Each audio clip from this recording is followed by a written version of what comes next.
giving you an opportunity to get the full story from the people who tell it best. This is Mediacom Newsleaders.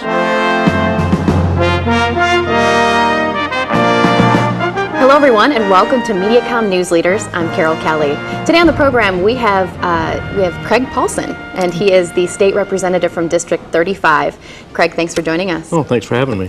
Now, Kraig, budget is obviously a hot topic. Right. Can you tell us a little bit about the shortfall that we're going to see in 2010? Well, actually, we've got three issues kind of confronting us right now. We're closing out the 2009 fiscal year on June 30th. That's the end of the state's fiscal year. It appears we're not going to balance because there's too much money that was spent and revenues have been soft. So that's the first problem that's got to be dealt with. The next problem is 2010, which is the budget we've already passed and will begin on July 1st, and that one looks like it's going to be out of balance as well, again, because of overspending and then there's some soft revenues. But I mean, the bulk of it's, we've increased spending, I use we loosely, by about $1 billion over the last couple years, and that's just an unsustainable budget. Then the next budget we have to be concerned about is the 2011 budget. That's the budget we'll pass in January. And right now, based on the revenues that are coming into the state versus the expenditures that have already been committed, we're looking at about a $1 billion gap there that has to be filled, which is going to be a very, very difficult thing to do. Sure. Can you tell us about a piece of legislation that is trying to be passed, or at least something that's been rejected, a $337 million Republican-backed spending regulation? One of the things that House Republicans committed to doing this year, and we committed to doing it early on, was going through the state's budget line by line and finding opportunities to provide the services that the state provides to Iowans on a more cost-effective fashion. We identified what we thought were reasonable and responsible reductions that would not impact services, at least not in any significant way, and that they totaled about $337 million. Regrettably, for whatever reason, the Democrat majority decided they didn't want to take advantage of those, and so they didn't. And some of them were larger. They had to do with maybe state employees, including legislators, taking a pay cut. Those brought in some bigger numbers. Maybe that was, I think, a $75 million thing.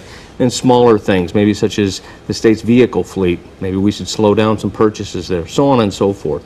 And anyway, it totaled $337, and really was less than $1 million of that was accepted. I mean, that would have been, that left us in a much, much better position than we are right now.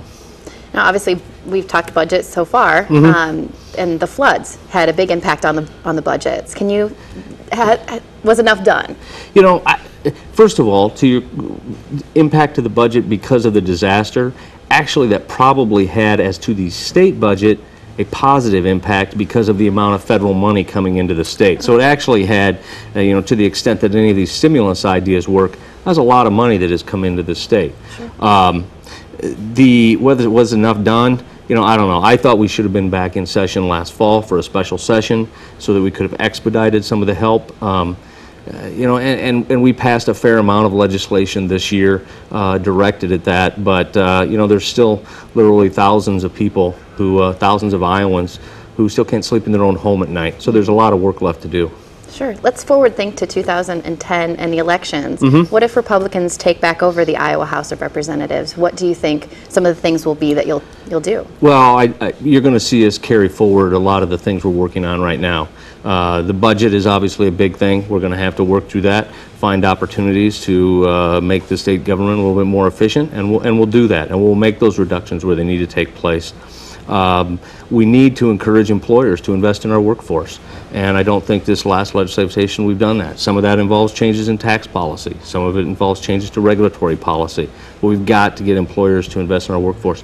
And I think House Republicans have been very clear on this. We think Iowans deserve a right to decide the definition of marriage, and so we'll provide that opportunity to Iowans, and they can weigh in and make that decision and resolve the split between the courts and the legislature.